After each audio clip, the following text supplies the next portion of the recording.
1,00,000 ಜನ ಬರ್ಲಿಕ್ಕೆ 1.5 ಲಕ್ಷ ಜನ ಬರ್ಲಿಕ್ಕೆ ಇಡೀ ಜಿಲ್ಲೆಯಲ್ಲಿ ಇರ್ತಕ್ಕಂಥ ಎಲ್ಲಾ ರೈತರು ಒಂದು ತಂಬಲ್ಲಿ ಸೇರಿ ಕರೆಕ್ಟ್ ಗುರುಗಳು ಹೇಳಿದಂಗ 11 ಗಂಟೆಗೆ ಸೇರಿದಪ್ಪ ಅಂತಂದ್ರ 12 ಗಂಟೆಗೆ ಜಾಗ ಬಿಟ್ಟಪ್ಪ ಅಂದ್ರ 1 ತಾಸಿನಾಗ ಹೋದ್ರಂದ್ರ ಪ್ರಳಯ ಆಗ್ತತಿ.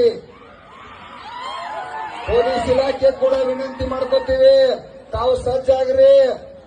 ನಾಳೆ ನಾವು ಬರೋದಿಲ್ಲ ತಿಳ್ಕೊಕ್ ಹೋಗ್ಬೇಡ್ರಿ. ನಾವು ಎಲ್ಲಿ ಬೇಕಾದಲ್ಲಿ ಹೋಗವ್ರ ನಾವು ರೆಡಿ ಆಗಿದ್ದೀವಿ.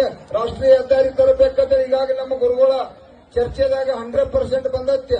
10% ಮತ್ತು ಕೂಡ ತಾಕತ್ತಿಟ್ಟದು ಬೇರೆ ಕಡೆ ವಿದ್ಯಮಾನಗಳನ್ನ. ಅದಕ್ಕಾಗಿ ನೀವೆಲ್ಲ ಕಡೆ ಬಂದೋಬಸ್ತಿ ಮಾಡ್ಕೋರಿ. ಮಂತ್ರಿಗಳು ಮನಿ ಮುಂದೆ ಮಾಡ್ಕೋರಿ, ಕಾರ್ಖಾನೆಯವ್ರ ಮನಿ ಮುಂದೆ ಮಾಡ್ಕೋರಿ, ರಾಷ್ಟ್ರೀಯ ಹೆದ್ದಾರಿಗೂ ಕೂಡ ಬಂದೋಬಸ್ತಿ ಮಾಡ್ಕೋರಿ. ನಾಳೆ ಎಲ್ಲೆಲ್ಲಿ ಬರ್ತು ಗೊತ್ತಿಲ್ಲ, ನಾಳೆ ಕಬ್ಬಿಣದಲ್ಲಿ ಘೋಷಣೆ ಮಾಡ್ಕೋವ್ರ ನಾವು. ಅದಕ್ಕಾಗಿ ದಯವಿಟ್ಟು ಪೊಲೀಸ್ ಇಲಾಖೆ ಕೂಡ ನಮಗೆ